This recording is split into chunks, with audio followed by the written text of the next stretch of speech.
always knew we had home.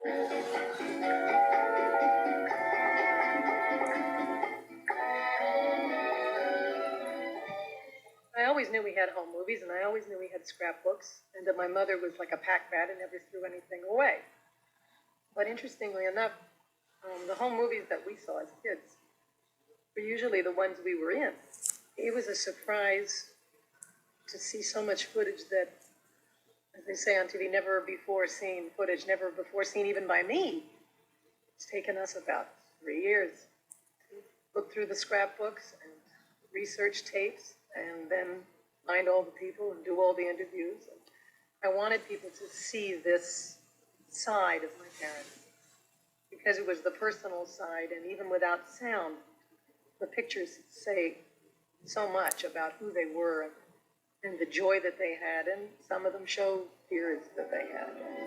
The shynesses. I'm so lonely and blue when I'm without you.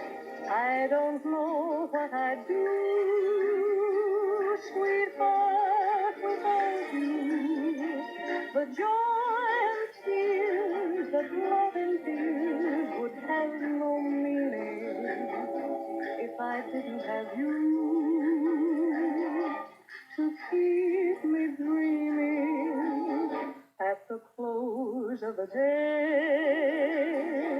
when I'm without you and my heart kneels to pray. I pray about you.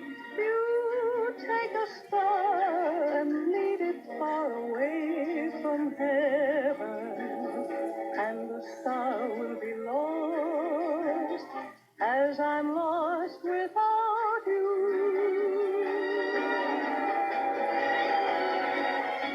Oye la confesión de mis secretos, nace de un corazón que está desierto. Con 3 palabras te diré todas mis cosas del corazón que son preciosas. Dame tus manos, ven, toma las mías, que te voy a confiar. Las ansias mías son 3 palabras solamente, mis angustias, y esas palabras son. There was a film that came out around the same time I was looking at the tapes. It exploited their worst faults, and it didn't explain much about them as people. It didn't even get the history right of the I Love Lucy shows being created. And I thought there must be a better way. There must be a way to show these 2 people and be more realistic and have more fun watching it, but also answer some questions. What made her happy? What was Lucy afraid of? Was she bitter? Did she miss him? Did Desi miss her? Why couldn't they stay married? I was often surprised by people's candor and how much they were willing to tell me, almost as if they had bottled it up for so long and they were so glad somebody finally asked. People who are never asked about my parents. People who worked with them, people who were in the dressing room all day long, who must know a lot more, and Uncle Fred and Aunt Cleo and Cousin Pam, and people who were there when we were growing up. And I didn't do it because they're a famous family. I did it because I think family history is just a fascinating thing to study, why people do what they do and how the circle goes on and that things just don't happen. What is this all about? Of course, it was about recovery. It was about spiritual recovery. It was about finding that relationship that was true in a family and wanting to see if there was such a thing as a loving, happy, lasting life.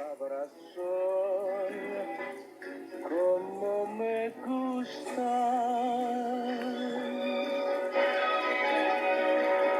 I'm lost without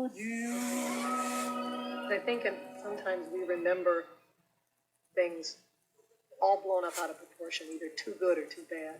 I'm trying to put things back into perspective so there'll be some objective viewpoint about this family that I can give to my kids.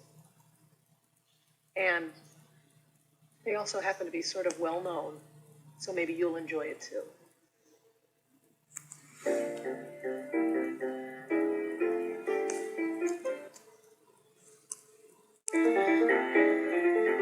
She was always a goer. Whatever group she was in charge. I mean, she could always entertain, and she could always get an audience. We'd go to a party, and she was it. Well, she had the part of some kind of a dancing Indian. She got carried away with her part. She got so intense with it, she didn't know where she was, and she ended up in the orchestra pit. I think that people who have known her and love to talk about her are people who have not realized the depth of her suffering in her life. They have taken it for granted that she's was always a clown, and that she, they haven't studied clowns. They don't know that clowns generally have a very bad personal life. There's always big, big holes in it. And there certainly was in Lucille's life. Where did you come from originally? I'm from Jamestown, New York. And how did you get here? I mean, did you... I walked. No. Yes, I did. I hitchhiked from Jamestown. She knew Jamestown wasn't for her. She was just so different from all the other girls around there. Her life was I don't think, very happy when she was a child. And I never knew that because she told me all about how beautiful Jamestown was, and the change of seasons was what I heard about. That's where your mother's love of Currier and Ives, those prints, because the lake froze over in the wintertime and you ice skated, and Grandpa built a toboggan. I, of course, before I started this exploration, never knew the answers to any of the questions about why my mother worked the way she did, or what was she running from, or even the fact that she was running. But now, after having talked to some of these people and listened to tapes and reread interviews and with people, I think it was an inbred thing in her. First of all, she came from a family of people who had been through great tragedy, great poverty, a lot of death. Everyone knows that if a little girl loses her father when she's young, it has a terrible effect on her the rest of her life. Your mother was not yet 4 years old, and Dee Dee was pregnant with Freddie, and her young husband, he contracted typhoid fever. And I don't know how long a period he was ill, but he died. My father died before I was born. So mother's father, my grandfather, he brought us up. Grandpa Hunt was, of course, the patriarchal figure. It was his home in which we were all raised. And he, of course, had a great deal of influence on all of us. He was the daddy figure. He was a benevolent despot. That is, he ruled the family and everybody in it. But while he was deeply loved by his family and, of course, called Daddy, he was not popular around the village, mainly, of course, because of his affiliation with the Socialist Party. Grandfather always had leanings towards the working man, because, after all, he was a working man before there were unions to protect them or anything else. We didn't play. We worked. And Lucy and I and Cleo, we took care of the house, including animals and chickens and pigs and so forth. Her mother worked, and they were out evenings, and Lucille was on her own. That was all there was to it. She was a non-existent mother, you might say. She'd just come up maybe on Sunday or something. Her mother wasn't there. I didn't know that. I didn't know that Dee Dee wasn't there all the time. When I grew up, Dee Dee was St. Dee Dee. She was so needed and wanted and loved in our family. She was the most loved person in our whole family. And it's hard for me to believe that Dee Dee would leave her children alone for those long stretches of time. She went away for a year or two or something with her second husband. Ed did not, very frankly, want to be a stepfather. He didn't want to be held down by children. He wanted a young wife. He wanted to party. And so they had to question, what are we going to do with Lucille? And so they thought the obvious answer was put her with Grandma Peterson. She never told me that she missed her father's, being with her. or that she resented her mother abandoning her, as you might say. But I know that these were very, very traumatic things for her. My grandmother, Didi, was something. She was a real no-nonsense kind of person. Didi always used to tell me, she said, I married Ed Peterson because he wore nice hats, but he didn't like my kids and he drank, so we left him. So then they all had to move back in with Grandpa Hunt. My grandfather used to take us to vaudeville every Saturday, and I grew to love it. So all I knew is I wanted to be in vaudeville, and I wanted to make people laugh. I certainly didn't want to make them cry, you know. Selron Park, that was a very important part of my life and Lucy's life, too. It was just a wonderful, wonderful place. Oh, and that big Phoenix wheel, and of course we'd go to the theater when we could. Lucille, of course, had more freedom than any of the rest of us. Oh, she was full of hell all the time. Her reputation was that she was a wild girl. I ran away from home so many times that my mother finally said, well, that's it. I've had it. And you came to New York? So she sent me to a dramatic school here, and they kept me about 3 months, and they said, you got nothing, go home and get married or something. Really? And I went back to school for a while. It was the tragedy that broke up the whole home life and sent everyone in different directions. And it happened that Grandpa was in possession of a .22 rifle. And we were target practicing. And this girlfriend of mine had the rifle aimed at the little Erickson boy who was sitting on the ground, the neighbor, jumped up. Just as Ruth shot the gun, and the bullet lodged right in his spine. The child was paralyzed for life in a wheelchair. Oh, Grandpa was charged. And he was held responsible for allowing minors to shoot a gun. As a result of that, Grandpa lost the house and everything, and every dime that they had. My mother saw what happened to the family, and especially to her daddy, to Grandpa Hunt. I think that she felt now it was up to her to bring the whole family back together again. So she went back to New York for a few years where she could get work as a model. I became a model so I could eat. I was a good model, and I worked at Hattie Carnegie's.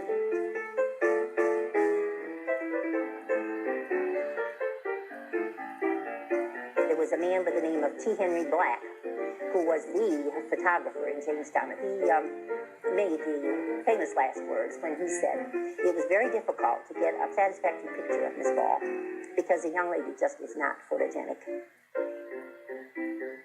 Then Mr. Goldwyn needed some poster girls for a Roman Scandal. And I was walking down the street one day, and this lady, who was an agent, said, how would you like to go to California? And I said, now? And she said, Saturday. That was a Wednesday. I said, well, what would I do in California? And she said, I just came from the Sam Goldwyn office. One girl's mother plucked her from the group and said she could not go. They have no time to test. You fill the bill. Well, Lucy headed for Hollywood, and she arranged to come there first, and just to tell me, and hug me, and love me, and tell me that we'll all be together. I mean, she was so certain she was going to be successful and stay in Hollywood, and you're going to come to California, and you're going to, and we're all going to be together. Kind of keep the faith. Be sure and get your man. Wrap your body in a coat of tan. Keep young and beautiful. If you want to be loved, you always have your way. If he likes you in a negligee, keep young and beautiful. If you want to be loved. Acumba, cumba, cumba, cumbancero. Abongo, bongo, bongo, bongocero. Desi came from a wealthy and powerful Cuban family. They had homes, farms, horses, everything. My father was the mayor of my hometown. My uncle was the chief of police. We had that town pretty well. My father was born on March 2nd, 1917 in Santiago de Cuba. It was a very aristocratic group. My great-grandfather, Desiderio Alberto Arnaz I, was a doctor who charged up San Juan Hill with Teddy Roosevelt. And my grandfather, Desiderio II, was a doctor who was also the mayor of Santiago. My grandmother was Dolores de Hacha. They called her Lolita. She was one of 12 children, and her father was very big in rum. Desi was a very musical person. And he was the most happy person when he was singing and with his guitar and serenading the girls. Desi's father, he wanted his son to be a doctor, and that was his dream. But the revolution changed the whole life of Desi.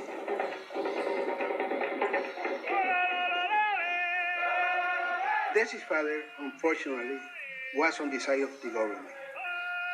The revolution brought him down. They burned Desi's home. They put his father in prison, and Desi and his mother barely escaped alive. The last thing his father said to him was, "Take care of your mother. We will all get back together again." We came to this country and we didn't have a cent in our pocket. From cleaning canary cages to this night here in New York, it's a long ways. And I don't think there's any other country in the world that could give you that opportunity. I want to say thank you, America. Thank you. My grandfather had enough clout left to arrange for a scholarship with the Jesuits so that his son could finish high school. Grandpa Arnaz's dream was always for his son to go to college and to become a doctor. Instead, Dad bought a $5 guitar and got a job with a little Cuban dance band called the Siboney Septet. They were playing at the Roni Plaza in Miami, and Xavier Cugat saw him and gave him his first really big break. I was with Cugat, and even though he didn't pay much money, I had to steal buns and celery at the Waldorf. But I learned a hell of a lot about the band business. Desi wanted to have his own sound, his own individuality. I said, Cugat, I gotta quit. I gotta get my little band. And he says, you'll die of hunger. Nobody knows the rumba in this country. I says, I'm dying of hunger now. So what's the difference? He went back to Miami, where his mother was, and put together a little rumba band.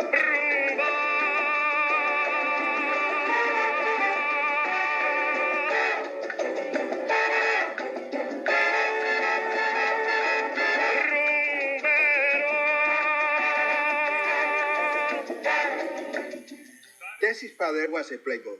When he came to Miami, he divorced his mother. Desi felt very bad about it. He had tried to keep his family together. After the divorce, Lolita came to live with Desi.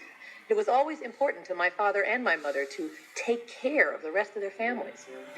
Well, I came out by Greyhound bus.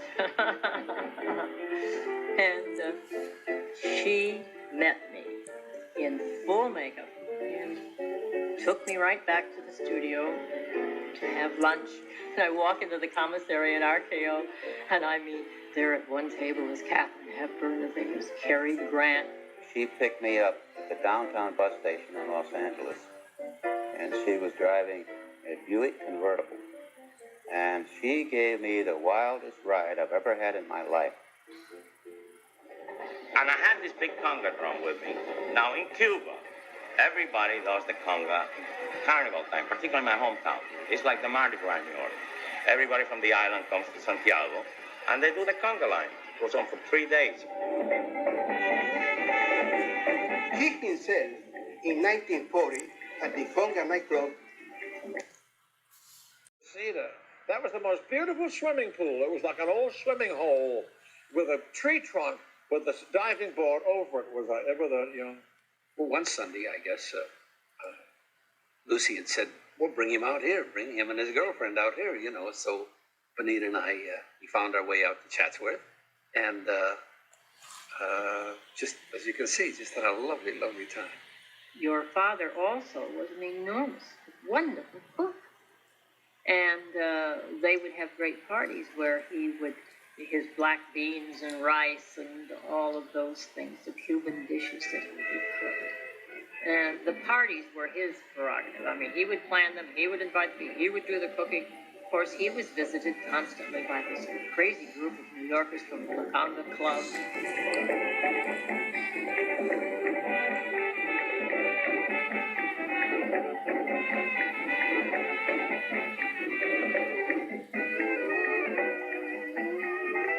He was the star of that house, you know.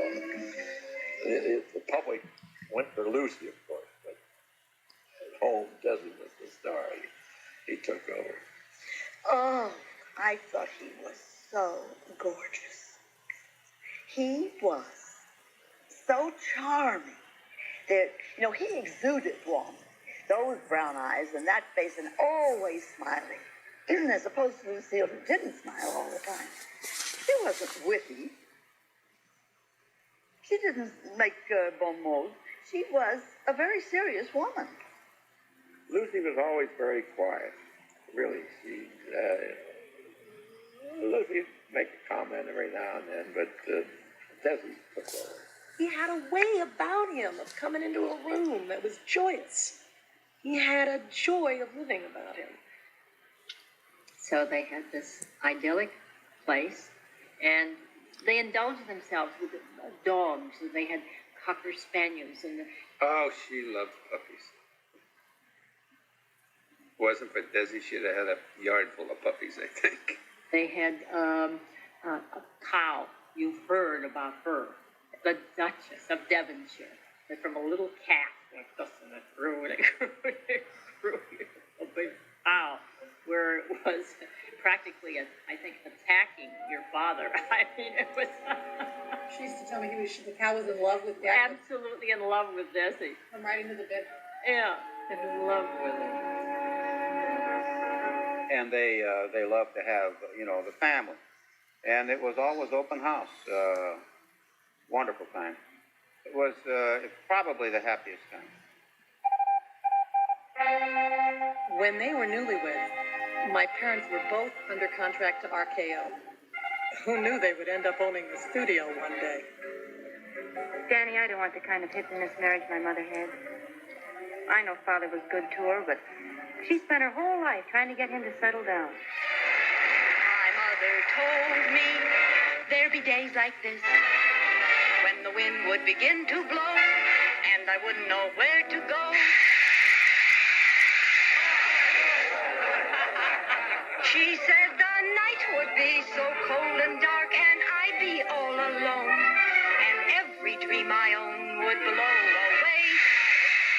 I mean, this gal, she, by that time she was queen of the bees, but that looked like it was about it. I was happy to do anything that anybody wanted me to do because I was learning all the time. And I never complained. I never thought that it was better if I said, I won't do that, that's beneath me. Or I just wanted to be in there and learning. Okay, she's got what I want.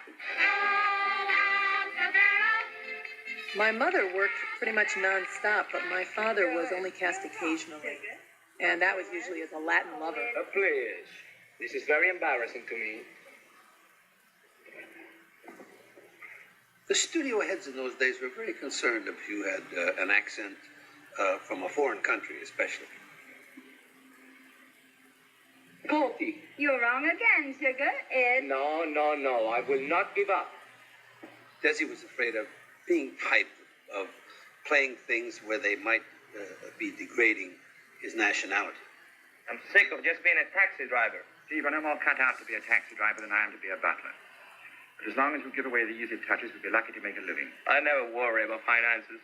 He had a concern about him being a little younger than Lucy, that everybody was looking at him because he was younger and because she was older, maybe making more money, which she was. When Japan bombed Pearl Harbor, my father rushed down to enlist in the U.S. Navy, but he was turned down. They wouldn't draft him, exactly. But he wanted his citizenship. So he did what he could. He made patriotic films.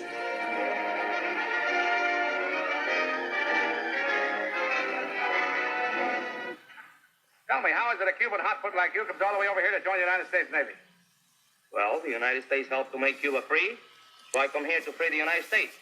I think you got something there. Get on board, sailor. Aye, aye. ¿Cómo tú te llamas, Masabi? ¿Cómo tú te llamas, Masabi? What is your name? Listen to me. Todo el mundo dice Masabi. He was a sailor. We were enlisted then, and it was, in those days, a brave little piece of casting to show another piece of America, this young fellow with an accent and everything else. Yeah, Desi was very underrated as an actor. Number one, The Tan, the death scene was more or less kind of a classic. It was so well done, yeah.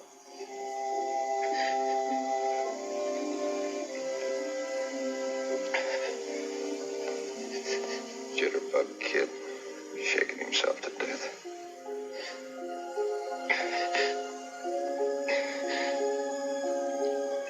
Sergeant. Sergeant. I still won't. I still won't. See, Padre. See. Yes, Padre, I remember. I learned it by heart. Just like you say. Pecados nimis cogitaciones. I confess that I have sinned exceedingly. Verbo et opere. Thought, word, and deed. Mea culpa. Through my fault. Mea culpa. Through my fault. Mea... Through my most grievous fault.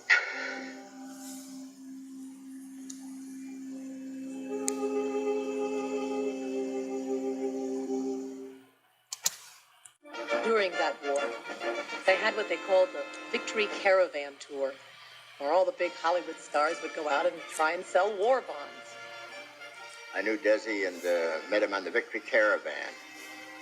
And Desi was some kind of character. We were having so much fun selling bonds. We started in Washington. And I'll never forget, Groucho got in the cab with Mrs. Roosevelt. And Charlotte Greenwood stepped off the plane and did a high kick. And he nudged Mrs. Roosevelt and said, "You could do that too if you put your mind to it." Imagine saying this to the First Lady, you know. The first picture that I ever made where I had any kind of part, Damon Runyon chose me for a picture called The Big Street. I'm happy now, Pinks. I'm happy for the first time in my life. She was wonderful in it, and she was very proud of it. And that let me know that she always considered herself a serious actress, not just a comedian. That did it, Pinks. Nobody can ever call me a broken down and calapo again.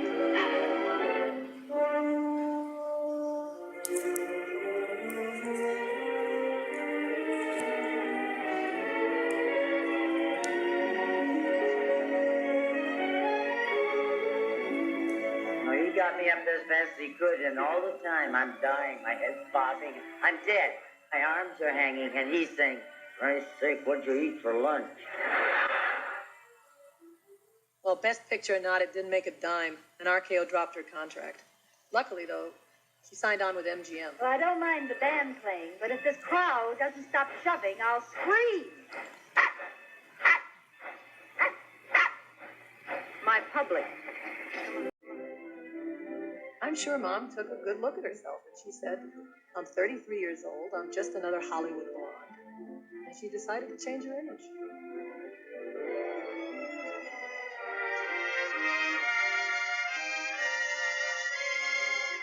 Well, she changed her hair color anyway.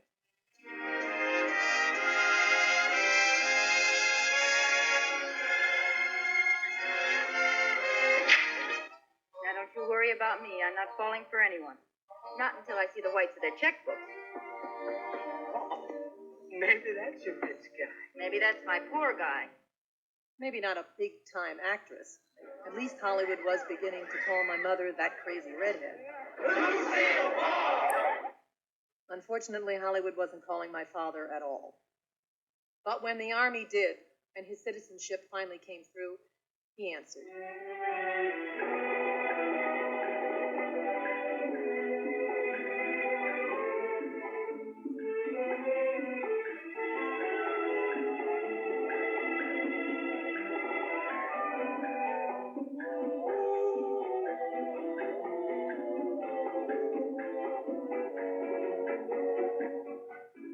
This separation was about to create one more casualty of the war.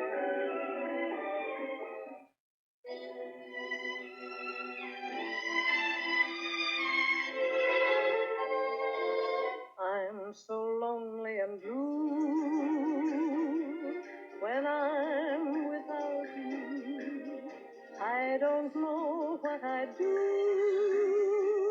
sweetheart, without you. The joy and tears that love endears would have no meaning if I didn't have you to keep me dreaming. I think the only time they ever wrote love letters to one another was during that separation. And my mother saved every single one of them. Lucy, sweetheart, you have no idea how happy you've made me. Really and fully happy. You're a wonderful baby, and I adore you. I don't mistrust you, baby, but I am jealous. I can't deny that. Bye, Desi. My baby, you called about an hour or so ago. I'm kind of lonesome tonight. Kind of lost again. Desi, darling, please don't worry about me. Believe me, I wouldn't do anything to make you unhappy. If you are going to do the right thing as conscientiously as I am, we have nothing to worry about. Please believe that. All my love, forever and ever, your wife. That was a tough time for them, marriage-wise, too, wasn't it? I don't know. Because I don't remember a time that wasn't. By that I mean that his indiscretions were always disturbing. He fooled around with other ladies, apparently. And he'd tell me till his dying day that he didn't fool around the way they said he did. That they made a bigger thing out of some of his flirtations than what was really going on. That a lot of ladies kind of threw themselves at him, and, men are men, or at least Latins are Latins. And he succumbed to some of these little affairs. She told me the first time when she knew that he was somewhere that she wished he weren't. She told me that the first time it was very bad for her. But he had never had an intention of hurting her.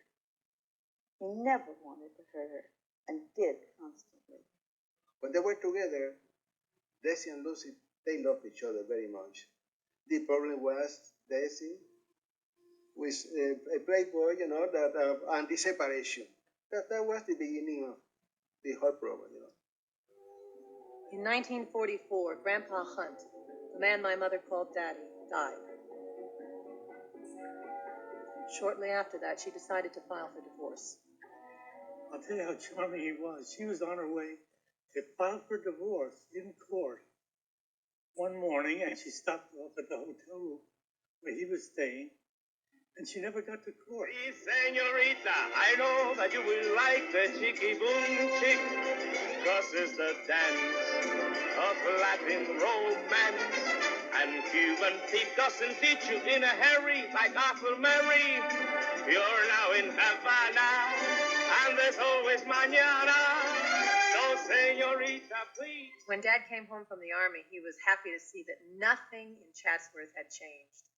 Unfortunately, that was true of his movie career as well. He felt he really belonged in the nightclubs, where he really enjoyed himself, as you could see. So Desi called me from Los Angeles. He said, I am getting out the Army in a few months, and I'm going to form my orchestra. And of course, I want you to be my music director and arranger. We're going to open at the Copacabana Club in Mexico City. That was in 1946. And from there on, I stayed with Desi throughout all his tours, throughout the preparation of the I Love Lucy show. At that time, there were only two Latin bands in the country, Cugat and your dad. And he'd get out with those drums and go across the stage into the audience and everything else, get in front of a good-looking woman and beat the drums like crazy, sing Papa Lou.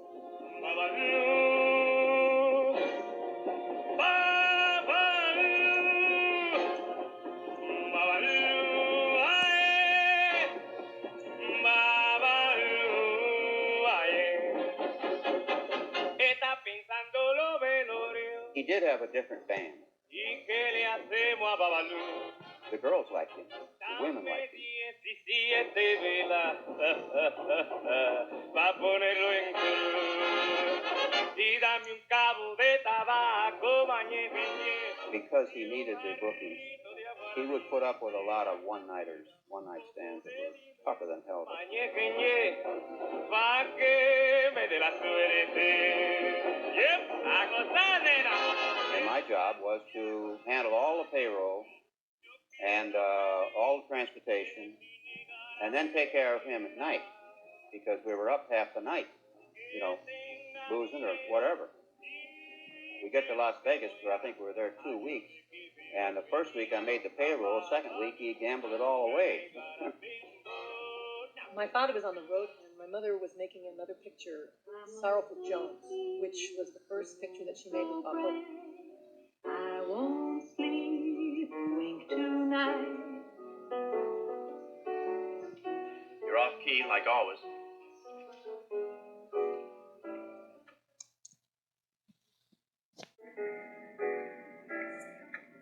Lucy's been back here working, and it's pretty hard to keep a marriage together by telephone.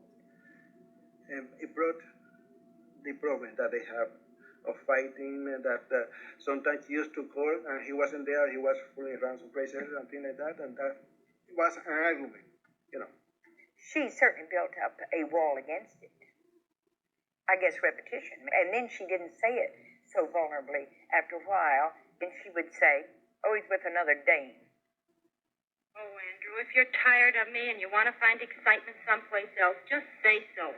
Now, Clara, let's not start all that over again. I tell you, I've been working. There was a lot of stress in the marriage, and I think my father thought it might be wise to spend a little time with the wife. She was doing 22 weeks of summer stock in this play called Dream Girl, and so Dad started to make plans for this romantic rendezvous. And she was in Detroit.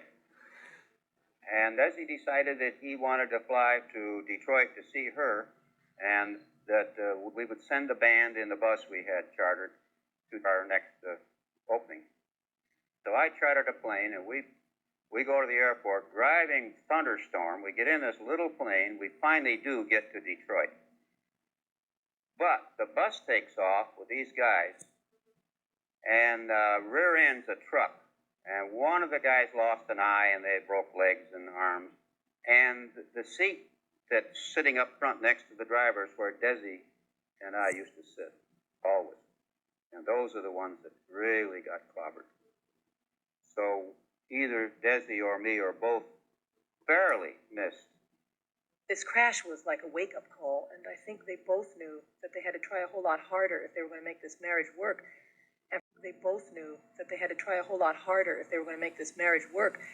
And for starters, my mother wanted to find a way to get my father to stay home. Lucy called me up, and we just lost Stan Kemp in the band. You know, they went somewhere. We had an opening. So Lucy called me and said, put Desi on. I said, all right, put Desi in his band on. You were on for 2 years, weren't you? Yeah. And the writers would give Desi a line, and he'd walk up to the thing and spit all over the microphone, and the guacamole would fall out. And he was a kid, and I didn't even, not only could I say them well, I didn't understand the jokes. You know. Desi stayed in Hollywood and didn't go on the road to be with Lucy. My parents were actually married to each other twice. The second time was in the Catholic Church because they were trying to have children, and I think my father's mother convinced them that the reason they didn't was because they weren't married in the eyes of God. Forever, darling, while other hearts go wandering, you'll find mine as faithful as can be. Forever, my darling, I'll be your true love. Forever and forever, I'll care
shortly after that, my mother actually did get pregnant. It really was a new beginning. Oh, for just a chance to love you. Would I love you, love you, love you? She adored this husband of hers so much that she wanted this cementing fact of a child of theirs. Sure as there's a moon above you. I think she felt that when the children arrived, it would be better. The children would not arrive for another 2 years. She lost the first baby, and it really broke her heart. Now, Lucille had a number of miscarriages. And when I had a miscarriage once and was in Cedars Lebanon Hospital, Lucille, who'd had enough of her own to feel for me, came to the hospital. She didn't knock on the door. She opened the door. She didn't say hello. She never said goodbye. And she came in fully clothed and did a striptease. And I will tell you, I laughed the first time I had laughed since the disaster. She was so wonderful. Being pregnant was the most important thing in her life. And your mother always had sort of a fantasy thing about families and grandmothers and all of that. The dream. Lucy and Desi were married, and the two mothers were always with them. I mean, there couldn't have been two more opposite personalities, background. You know, Lolita came from a very privileged level of society in Cuba, where, of course, help. I mean, you have help by the dozens, and never lifted a finger. Lolita was so very much the lady, very, very standoffish. This was such a solitary soul. She was indifferent to the world around her. Her world was her bed and her bathroom. Desi, who loved his mother very much, often went weeks without even seeing her. She wasn't much fun to visit. Dee Dee was the commander. Everything revolved around Dee Dee. She was the driving force. And Lucy took on that trait. Dee Dee wasn't afraid of anybody or anything. She was a character right up until a few months before she died. She wore hot pants. She was honest, she was straightforward, and she never hesitated to call it like it was. Desi was never close to Dee Dee. In our moments of quiet together, Dee Dee would say to me, "Oh, that damn spick." He was good to her. They supported her in style. But she never liked him. She tolerated him. Did Desi ever talk about his relationship with his father? There was a certain egotism in Dr. Arnaz. He wouldn't let Desi have the last word, and I think Desi felt for him. This man came from everything to nothing. He sort of took care of Papa. These were people trying desperately to be a family. And there are no perfect families out there. There aren't.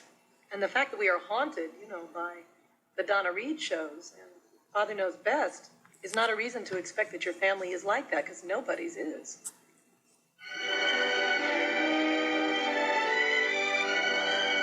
Hey, Pete, I took a message for you.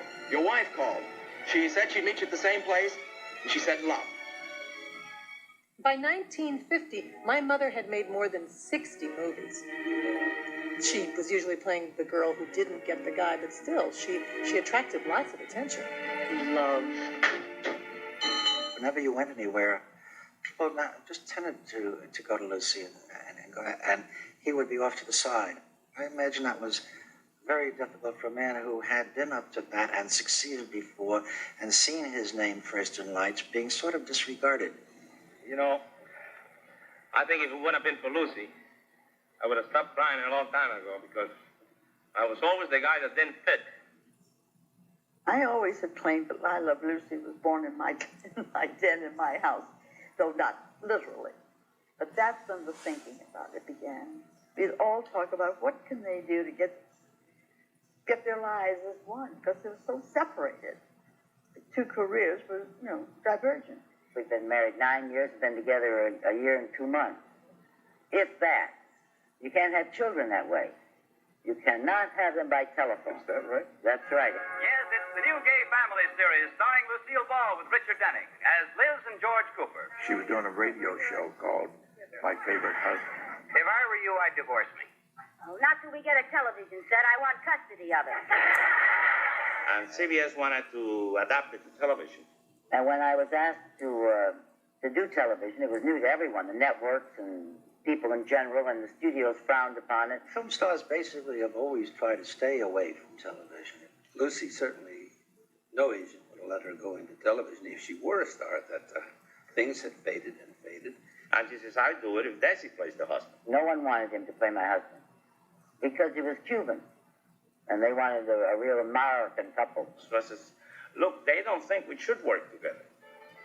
So we went out by ourselves and bought it to prove that the audiences would buy it. I said, let's try it. The next time I go with a band on tour, you come with me, and we'll do a couple of numbers together. And I had a very dear friend of mine, Pepito, the Spanish clown. He gave her a couple of clown bits. She did the clown bit. She did Cuban Pete with me, in which she sang, they call me Sally Street. I'm the queen of the Lancy Street, and boom, boom, boom, boom, and right off my head. And the audience throughout the country, they love us being together. So I said, well, now I don't care what the networks, the agencies, or anybody says. If those folks there likes us, that's it. So then we started working on the pilot, and the pilot was 80% of what we done on the stage. And their next production was 100% of what they were doing off the stage. I was in my dressing room at the Roxy, and he was in his dressing room taking a nap. And I had the so-called rabbit test, whatever they call it, on Friday. And we had our radios on, and in those days everybody listened to Winchell, you know. And Winchell came on and said I was pregnant. And he had heard it on his radio. We met in the hall and just said, if he says it, it's got to be true. I'm pretty good with babies. How would you like to have me for a mother, huh? We did the I Love Lucy pilot during the last season on radio. She was 6 months pregnant at the time, and we had a rush to get it done.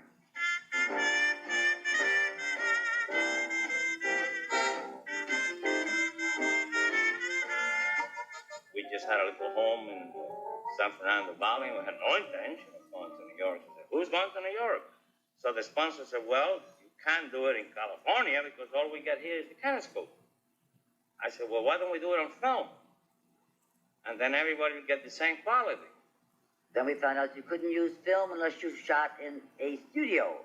But then CBS came in and said, well, Lucy works better in front of an audience. And they were right. She does work better in front of an audience.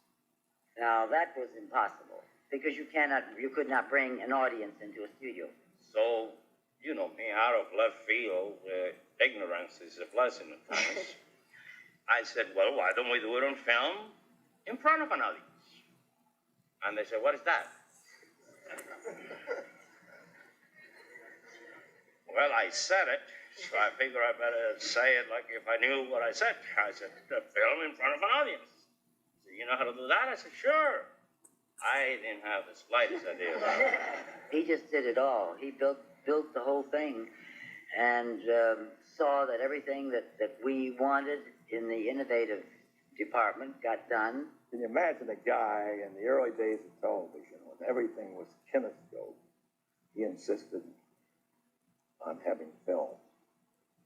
And he had probably one of the best cameramen in the history of movies, Carl Freund. I did figure that, you know, you do it with 3 cameras like you're doing now, the electronic. Why couldn't you put 3 motion picture cameras, you know, and do it? And that's how it began, out of an accident. And it became great because of the preservation that was able with the film. Instead of the kinescope doesn't last. You couldn't have had reruns. You could have had nothing preserved if everything had gone on being on kinescope. That's why it's still being shown today. And Desi Arnaz was just a naturally astute and far-sighted businessman. In those days, I believe roughly each episode with film cost about $5,000 or $6,000 an episode more over and above the other. So Philip Morris said, well, who's going to pay the extra $5,000? We're not. And CBS says, well, we're not. And the story goes, Desi says, tell you what, amigo, Lucy and I will put up $5,000, but on one condition. What? We own the films. Good, you got it, CBS said. Desi obviously had the foresight to see what this would mean, and when he was given the opportunity of owning the films, he said, yes, I definitely want to own the films. And he wanted to set up his own production company. And that was really a first. And it led to all kinds of things because we created a separate company, a separate corporate entity called Desi Lou Productions. It's Desi Arnaz with your tropical trip. You know, ladies and gentlemen, I've always had a great ambition to sing a song on the radio to my daughter. And we're going to make a record of it. And when she grows up, I'll play it for her. And that way she'll have definite proof that her old man sang and that there was a thing called radio. So here it is, specially written for Lucy Desi Arnaz by her father and Eddie Maxwell. I hope you listen to this. There's a brand new baby at our house, the nicest little gift we've ever had.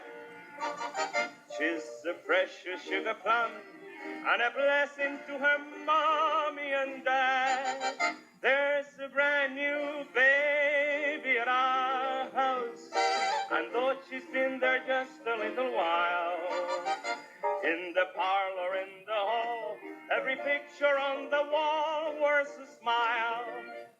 Deeply, deeply loved her children and wanted them desperately. And your arrival was one of probably the highlight in her life. I had them very late. My first child was I was 39. And I was so happy to have them that I was afraid that I would spoil the hell out of them. She tells me She tells me she waited 10 years to have a child. She wanted to have a baby so much.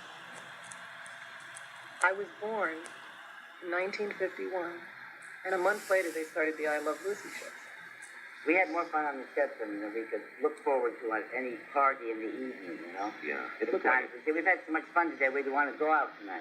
And then the people that work with us, you know, Fred and Ethel, they were just sensational. I think Lucy and Vivian were like sisters. They got on each other's nerves and they adored each other. Someone heard about a young lady who was going to be in La Jolla doing a play. So they called me back after the first act of Voice of the Turtle and said, Lucy, sight unseen, take our word for it. This girl is wonderful. I said, that's all I want to hear. We fell in love for the first rehearsal. She was something. Nobody wanted Bill Fred. The networks didn't want it, the agencies didn't want it. They said he hadn't done anything in a long time. He had a drinking problem. And the more they kept knocking him down, the more I thought he was right for the part. He was exactly the way he was written. He cared more about baseball and the fights than he did about anything. If his work interfered, to hell with the work. He wasn't there. And he was one of the most loved characters in the series, really. No place we went in the country. Everybody said, where's Fred? How's Fred? Everybody was enthusiastic, everybody was working together, and it was fun. And the only reason they did the show was to stay together. So they went at it for all the right reasons originally. We thank the Lord, whose love and wondrous powers gave us that brand new baby of ours.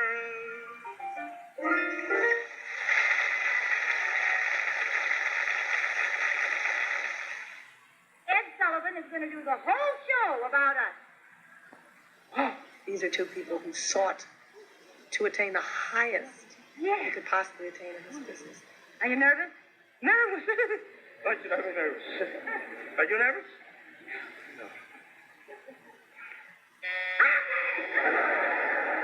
They fought very hard to get to the top, and they made it.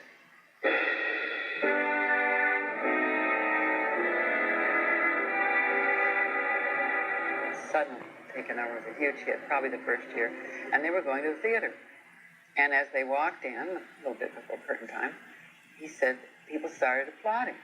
And He looked around and said, somebody big must have come in.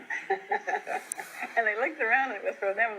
They had no idea. They couldn't believe it. And to speak, I Love Lucy is in something like 60 countries. These are two people who brought so much joy to so many people, and I hear it constantly. Constantly. If you ever looked at the mail that we got thereafter, thousands of letters from women saying, you saved my marriage. Thousands of letters from men saying, you saved my marriage. It's a love match on the show. I don't care what anybody else says. You cannot fake that inherently on the air. 2 years into I Love Lucy, my mother discovered that she was pregnant again with my brother Desi. They said, what do we do now? And we all sat down, and Desi said, how about having the baby on the show? You believe they won't let us do it? They said, well, can you hide her, behind high chairs or sitting down on a table? I says, not Lucy. When she gets pregnant, brother, there's no question about it. You couldn't even say the word pregnant in those days. Right. They said, I had to say expectant. It was better for me to use expectant anyway. Yeah. So it's going to be a cesarean. Time to coincide with the birth of little Ricky on the show. So the dad and I paced the floor outside the delivery room. All of a sudden we hear Lucy say, "It's a boy!" And he just literally jumped for joy. There's a brand new baby at our house. And he knocked the inauguration of President Eisenhower off the front pages. 16 years later, President Eisenhower was standing outside the El Dorado Country Club, and he said, "Was that the young man that knocked me off the front pages?"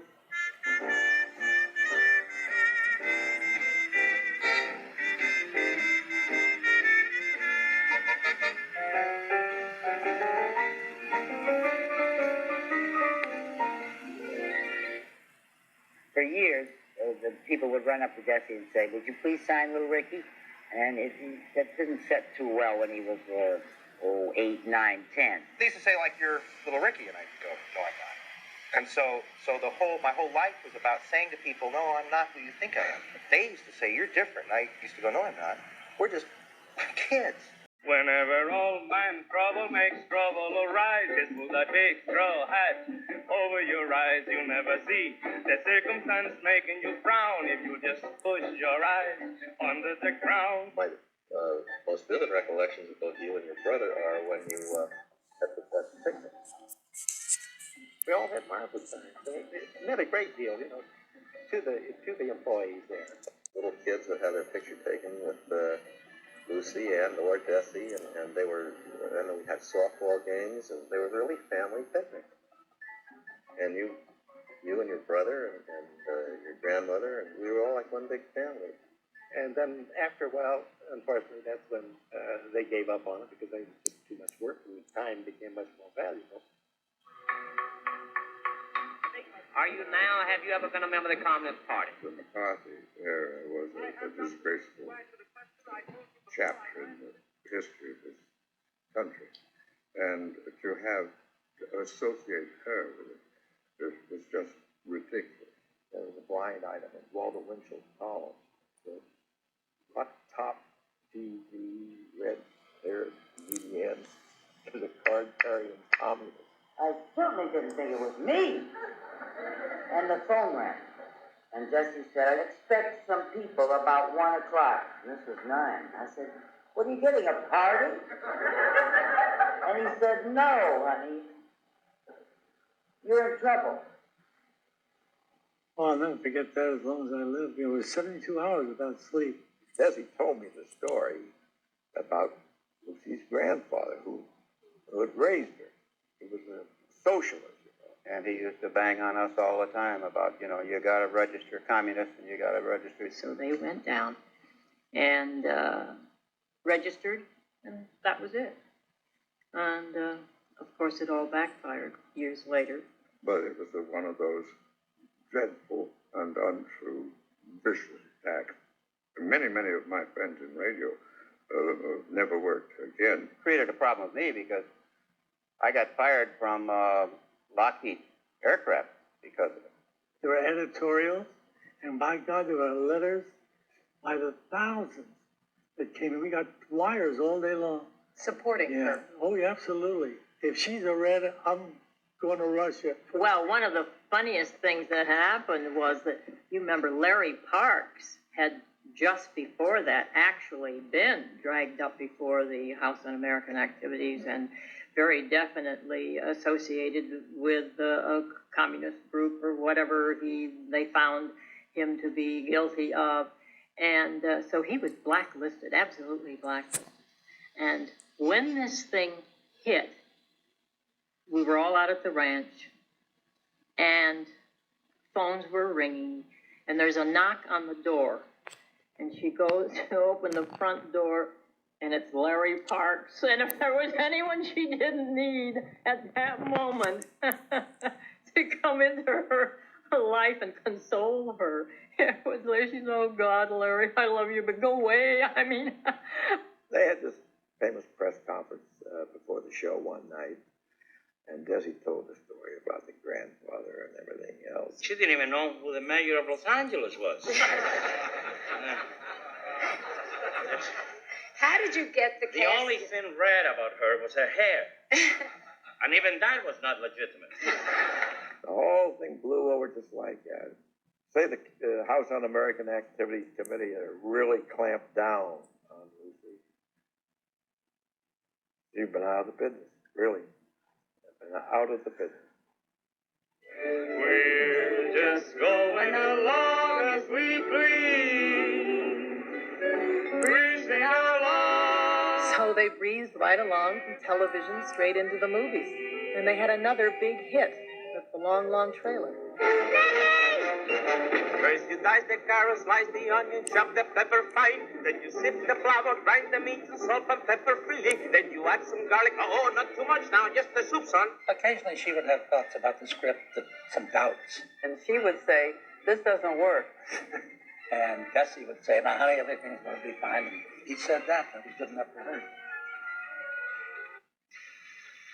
Lucy told me many, many times what a genius Desi was when it came to the use of props. It's a rare talent. Because he had a great sense of comedy. His wife did not have. Lucy didn't know what was funny in concept. When she did it, the greatest in the world. What's the matter, honey? Can you sleep? We've been crying his name for years. He's got to get credit for comedy and for organization, for everything. He never lost sight of the fact that Lucy was the big, big talent, his wife. And once we were backstage talking, and Lucy was nearby, and the cables were out there, and Lucy started to walk and tripped on a cable. And when Desi saw her, he grabbed us by the shoulders and said, amigos, anything happens to her, we're all in the shrimp business. Desi already was a star in everybody else's mind except Desi Arnaz. Time magazine asked me one time, if you had to split the percentage of the success of I Love Lucy between yourself and the actors and the actresses and the writers, how would you do it? Who would you give the credit? I said, well, give Lucy 90% and split the rest between us. Lucy and Desi were the two funniest, most wonderful people when they were playing the Ricardos, and they still have the world's most loved television show, probably never go off the air. And yet it wasn't all there is.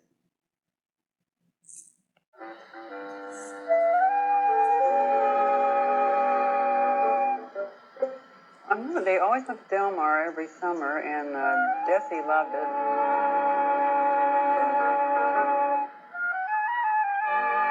They rented a house up the beach from us. You could go out and swim in the morning and get dressed for the races by 2 o'clock. He would bet very heavily, always at the big $100 windows, and she would bet on every horse in the race. And I remember we used to sit with Jimmy Durante, and one of the things I can remember is how big his nose was. But I would always go down the beach to where Desi and Jimmy were fishing. They were very, very good friends. You remember the one day we were playing on the beach in Del Mar, And Mother, Our mom. she said, you know something about, get those kids, and they were arguing about the fact that he's not speaking Spanish to us. That's all we knew is that we were dragged off of the beach in the middle of a beautiful day and shoved into the shade, and Dad went into the kitchen and came back out with butter and bread, and he sat down on this little table, and we were sitting there like this little, we were like 4 and 5, and he took off his shoe and he said, Zapato, Zapato, say, Zapato. And he said, say, Zapato. Do I have to really yes, say it right Zapato. now? Shoot.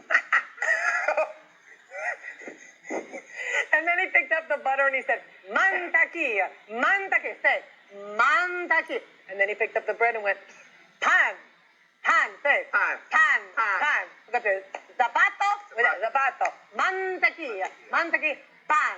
I go play. Go play. And that was it. And we never had another lesson.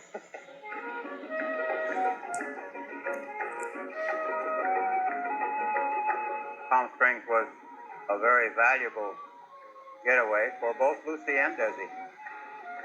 For Desi, particularly because of the club and golf. We had 3 beautiful homes. We had expensive vacations. My parents' success brought us a lifestyle that most people can only dream of. When Desi was around, there was a lot more money, it seemed like. There were big parties. At all of our parties, there were costume parties. We were doctors, Indians, Cowboys, nurses. Right. I was a king a lot of the time. They'd get props and set pieces from the studio, so it really looked like a town. Or like or like it was a carnival, and we could be clowns or stuff like that. Real little Ferris wheel they had. Oh yeah. I never got the sense that this was I will never forget driving in front of your house in Roxbury. Your mother was standing in the doorway.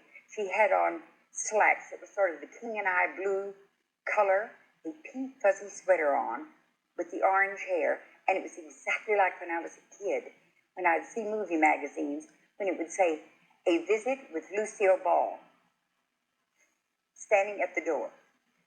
My dear, I thought I'd died and gone to heaven. Lucy and my childhood was very, very, in that respect, growing up in that home, very public. So it's like when you grow up and you have people rapping on your door 27 times a day, is that a fair number? You know, saying, is she home, are they home, pulling the grass out of your lawn. But the interesting thing was that Mom and Dad, who lived in other areas in Beverly Hills where it was secluded. When I first came to California, your mother wanted me to live there at the house, which I was certainly thrilled to do. I mean, the next door neighbor is Jack Benny. Oh, I gotta tell you about Jack Benny. He came over one night at dinner time. I swear to you, we're sitting there eating. Jack Benny comes in playing the violin. Just walked around the table 3 times, never said a word. Doesn't say, is this funny? Forget it, nothing. We heard him go all the way home. Da da da da da da da. I thought, this is really a miracle here I'm living. Another thing that my Aunt Lucy did was, much to my mother's horror, she took me into her own at-home beauty salon and proceeded to give me a permanent. I think at that time I was about 3. I remember sitting in that tall chair with the drape around me, and my aunt was, she took hours, and she was really into it with, you know, doing me up and styling it afterwards. I will always remember that she would always fool with my hair. And she said, you know, if I hadn't been in movies, I would have been a beautician. We'd have to go out to the back house. She had a little beauty shop set up. And my dear, she almost ruined my hair. She would do permanents when I shouldn't have had a permanent. But again, I just couldn't tell Lucille Ball to go get herself a job. I just sat there like a dummy and let her ruin my hair. Well, I remember she would sit me down. She'd be sitting in a chair like this, and Cass would be sitting around her. She'd put me down on the floor and comb my hair. And she would, just to have something to do with her hands while she was reading. And she'd say, if I just had a shampoo bowl in here, I'd wash it. I remember playing Monopoly with your mother in the living room, you know, that swag lamp, that ugly swag lamp. Which, if you get a chance to go to Universal Studios, the lamp is sitting over her backgammon table. And if you notice, there's a funny little thing on the bottom of the lamp I personally am embarrassed by being there. I think, in fact, I think at one time, Earl, remember Earl the handyman? He was a character, and when she got into playing backgammon, she had him make all the backgammon tables, and then she had a spotlight up above, and her objection was that the spotlight not only was it shining on the table, it was also shining in her eyes, and she objection was that the spotlight not only was it shining on the table, it was also shining in her eyes, and she asked Earl, she said, "Earl, come in here, I have a problem." So Earl would go in, and she says, "Well, this light is also shining in my eyes. Do you think you could do anything about it?" So Earl would grunt and say, "Well, let me think about it." And so the next day, he had it all figured out. You know what he'd done? He'd painted a coffee can gold and put it up in the light. Didn't bother her at all. I don't know if she ever noticed. She just knew the light was just swell. A coffee can in Lucille Ball's home, my daughter. She owned the world. It served its purpose, and she was a very practical person.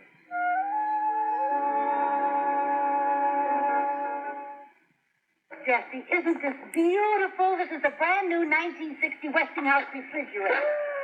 You broke it. Refrigerators don't open in the middle. Do something. Well, what's that? My parents had become America's best known and most admired married couple.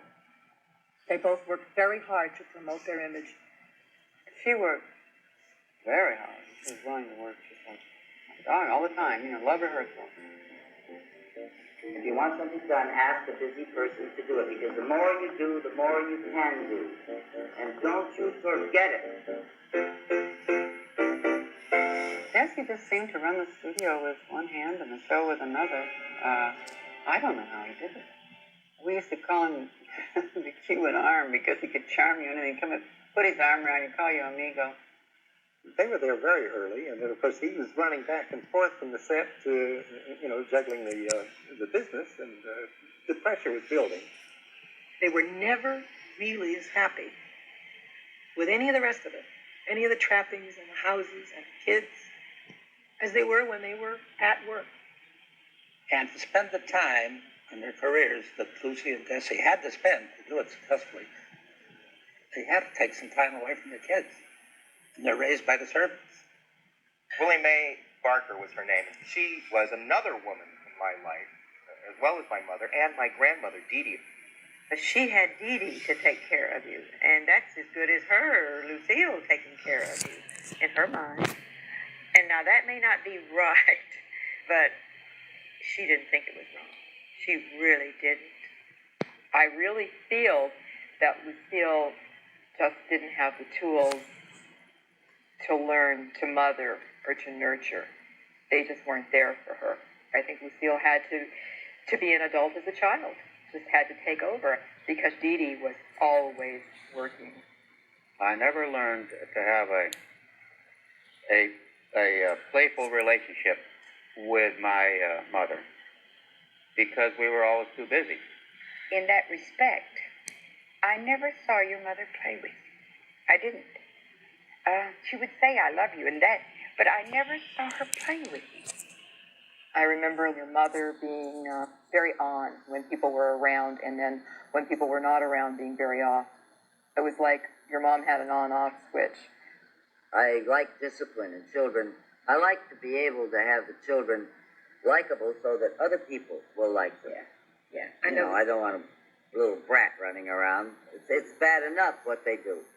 If she wasn't in control, then she was pretty unhappy. She was always so busy making sure everything was right.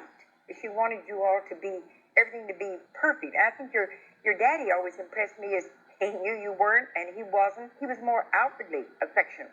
He was working all the time. But when he came home, he would do stuff with us.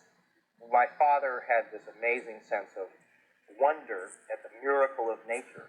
He'd just shake your hand and walk you around and say things to you about, look at that sunset. God really outdid himself tonight, and Lucy and I would sit there looking at, like, wow. And he'd instill in us this sense that there was something about this life that was worth living. When my mother came home, she would still be working. Do you know what I'm saying? She would still be working. I have to fight every day of my life not to go home to my kids and be there physically but not be there. I'm still on the phone. I'm still cleaning silver. I'm still cleaning a closet. I'm not, hello, Mom, you've been gone all day. Could we just like sit down and color or go outside? It was really hard for her to be there. In ways, I feel sort of sorry for her because I feel that she never let herself go. She never let herself love you kids the way she could have, or maybe even love Desi the way she could have. Lucille Ball envisioned the white picket fence, and I think indeed believed that fantasy. She did not live it, but in her mind, her interviews were always about the family, my children come first, work is down the line. It is my belief that Lucille Ball's first love was her work. The best time is when you're working and you're happy, and we really had a ball. I think there are a lot of parents that can be gone, and when they come back, they're really there. They're really connected with their kids. And I just think that these two people had enough problems of their own, for various reasons, that they needed that work. In our first, the long, long trailer, we had a lot of fun. But we had even more fun making Forever Darling. Movies, television shows, commercials. My dad managed all of my parents' projects, and he co-starred every week in I Love Lucy, and he also ran Desi Studios on top of it. He also took enormous risks. I mean, when you stop to think that he went and bought RKO during a break in the show, which we were doing, $6 million cash. That was the deal. My heavens! After having started at RKO, that $75 a week, now she owns the studio. As a matter of fact, we decided to sell I Love Lucy back shortly before that. We had used that reasoning in justifying the sale of the I Love Lucy shows back to CBS. We sold all right, title, and interest to them. What did you do about it? I told you, right or wrong, Lucy, that was the decision we made. And people have looked back now and said, look at all the money that CBS has made. What they forget, I think, or overlook, is that we extrapolated out the number of shows that would have to be sold in markets untold to come up to net the company and Lucy and Desi the amount of money that CBS was willing to pay. There was no market. Who ever thought this would have happened? There was really no way that Lucy and Desi, or Desi Productions, could have distributed those films because the distribution rights belonged to CBS. As it turns out, it was probably the worst deal ever made. But it was the proceeds from the sale of the I Love Lucy films that gave Desi the idea that he was interested in acquiring a major studio. Yes. He had 16 shows on the air. We owned 3 studios, and Desi did it all. All I did was have babies and do the show, and loved every minute of it. But at one time or another, you had many, many big stars working for Desi Lou. Yeah, mainly I had Lucy. Yeah. That was quite a bit of help. Yeah, but off of that. No matter how hard he worked or what a great businessman he was, she was the one with all the accolades and the credits, and she was the clown. The show was built around her, you know, and the backstage portions that he did were not acknowledged in those days. The show got on, it was good, and it worked, and they went on from there, and I think he kept trying to do it more and more and more and more and more and bigger and better, and, you know, hello, I'm here working too, and he never got the credit till he was dead.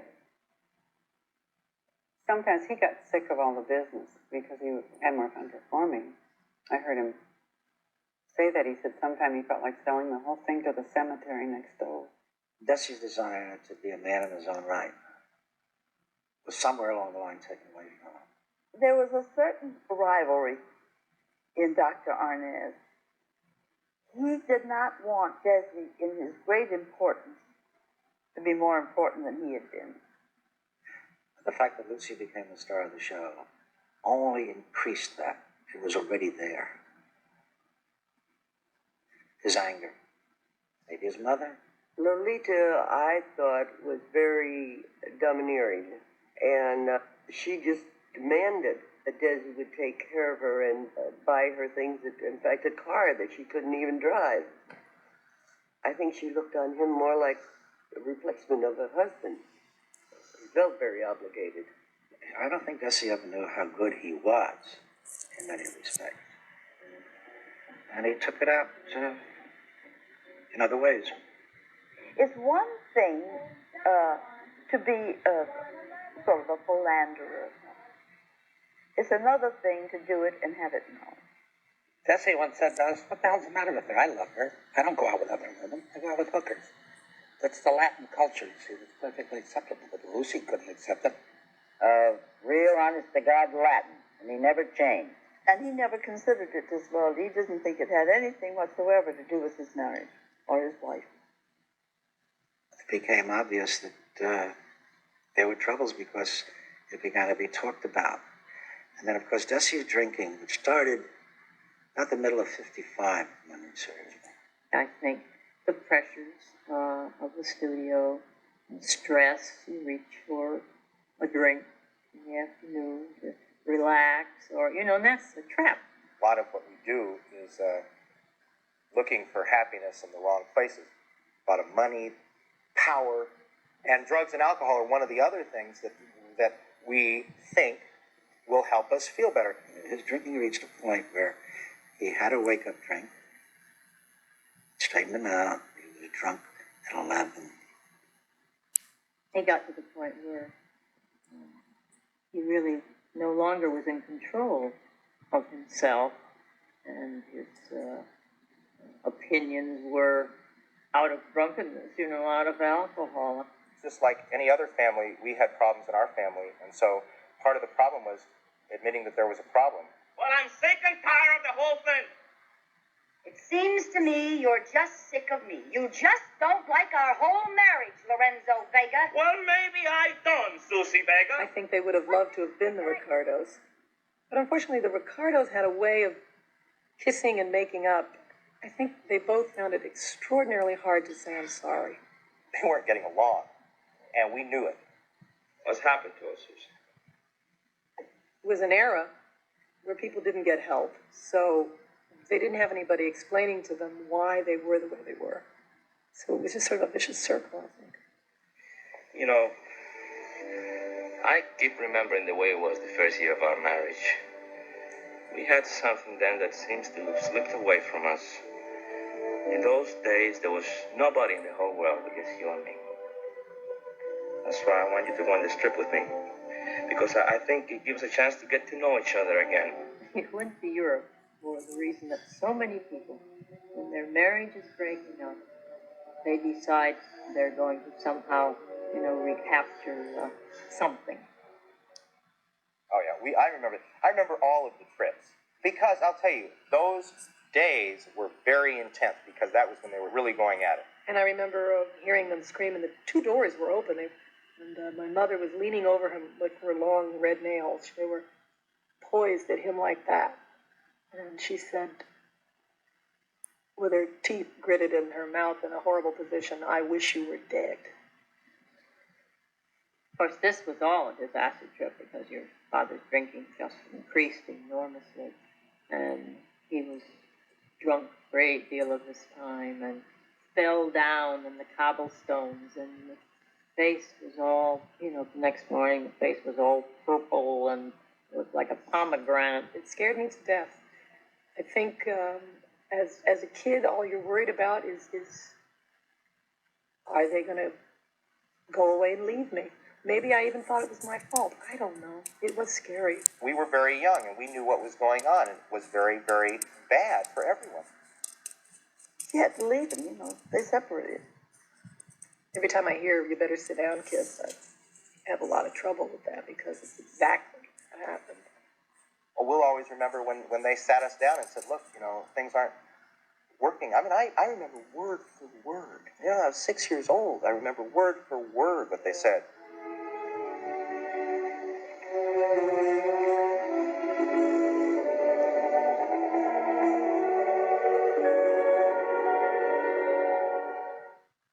Even though they tried to maintain a working relationship, after the divorce, my parents' professional partnership fell apart too.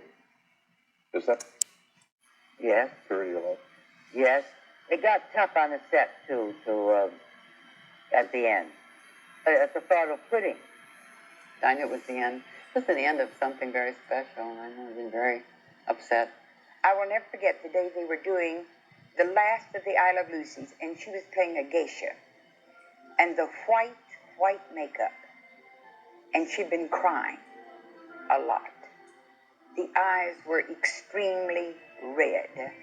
It gave her a rather, in looking at her, what I thought was a grotesque look, because the eyes and sad. But kisses and hugs and tears was the ending. It's a tragedy in many ways because they went at it for all the right reasons originally. And the only reason I Love Lucy exists is because they wanted to be together so they could have a family and make the marriage work. So they made this show, took off like gangbusters, and now the rest of the universe has it, and they never had it. They never got what they wanted. Well, after my parents were divorced, I tried to have my mother screen at our house because we could screen movies there. The Parent Trap, which was a Disney movie starring Haley Mills, who played twin sisters who tried to get her two divorced parents back together again. And it worked. And it worked. They get them back together at the end, and there's the happy ending. And still to this day, I think that life is about finding the happy ending. In my heart of hearts, I thought that she would go back to my father and they would work it out. And I think I'm not the only kid in America who probably did that. Desi was already married to Edie.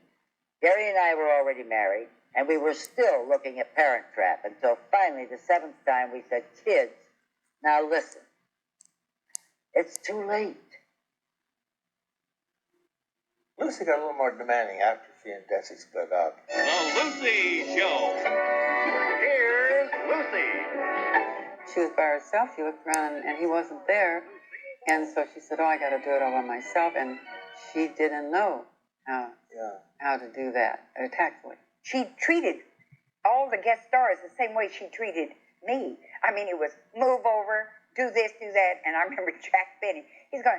She said, Jack, for Christ's sake, move it. Come over here. And finally he turned to me and he said, somebody tell her she has the job. Now cut that out. I think when all of her series ended, I think for her not to have a workplace to go at 10 o'clock in the morning was the biggest blow to her of anything. I think that's when she aged. I think that's when a certain bitterness came. She just became... And then she got into backgammon. Well, she could play backgammon. As long as somebody would sit across from her and play with her, she would play. Well, the public didn't see too much of my dad in his later years, but he taught at San Diego State for a while, and he wrote an autobiography, which did pretty good. And then he pretty much withdrew to Del Mar and to a beautiful home he built in Baja. And he took care of his mother till the day he died. I think he was running from his work, from the past. He had great ideas, but then he'd start drinking and he couldn't finish it. I'm happy down here, he'd say. And yet he wasn't. He used to say, life is like the road from La Paz to Las Cruces, and some of it's bumpy and some of it's smooth, so smooth it takes your breath away. But no matter what happens, you can always convert a minus to a plus, and don't be afraid to ask the man upstairs for help, no matter how unworthy you think you may be. this is what my father told me when this is what I remember. But yet he was saying it to himself because he understood certain things about honesty and about seeing that you were wrong or seeing where you made a mistake. But yet it was hard for him. It's hard. The hardest thing for any human being is to say, maybe I made a mistake. When I went through drug and alcohol recovery, I went to stay with my father. I had reached a point in my life through a program that I give credit to for saving my life, called the New Life Foundation, that helped me see certain things. And Dad went through recovery with me 4 years later. And that was probably the most courageous thing that Dad ever did. But physically, it was too late. At the end, he wanted to be at the beach and fish and watch sunsets.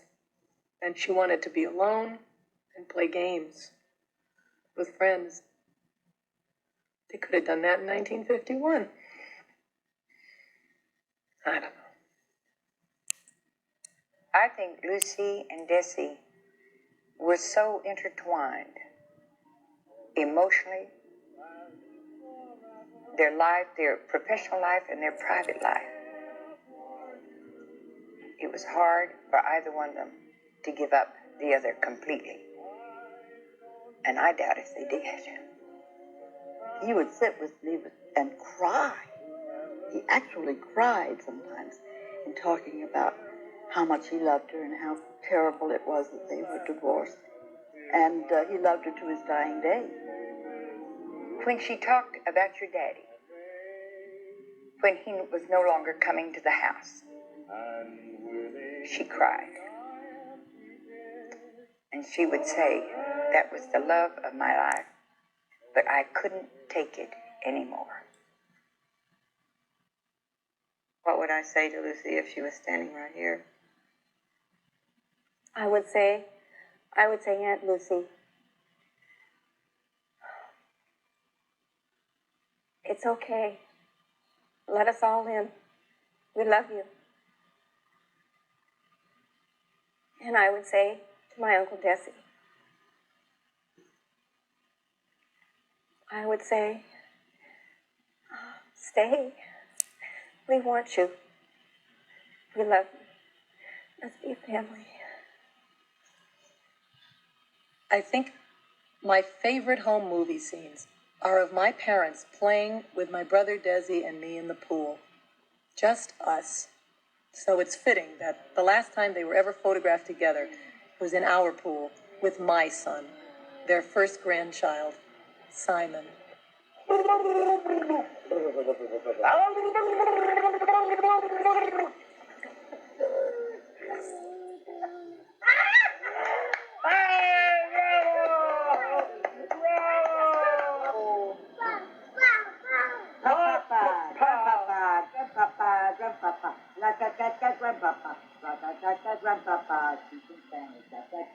Óyeme, señor. All my life I've been telling you to speak in Spanish. Oh, your life you've been telling me I don't know how to speak English. No, I've been telling you to speak Spanish to the kids. They made fun of me. Now he's joking. Óyeme, Simón. Tú y yo vamos a hablar en español, ¿verdad? Esa gente... He did what I did. No, you don't push that here. You don't push that. That's all right. More Spanish. Oh, it's all right. Tell him that. ¿Qué te pasa a ti? ¿Y tú quieres que te hable en español? Well, talk to him. Háblame a mí, chico. Talk to him. Háblame a mí, porque... Babaloo, babaloo, babaloo, babaloo. Ay, ay, ay, ay, ay, ay, ay. Babaloo, babaloo, babaloo, ay, ay. Bravo, bravo. Applause, applause, applause, applause, applause, applause. Applause, applause, applause, applause. Bravo, bravo, bravo. I love Lucy, and she loves me. We're as happy as we can be. Sometimes we quarrel, but then how we love making up again. Lucy kisses like no one can. She's my missus, and I'm her man. So I'm in heaven, you see, 'cause I love Lucy, yes, I love Lucy, and Lucy loves me.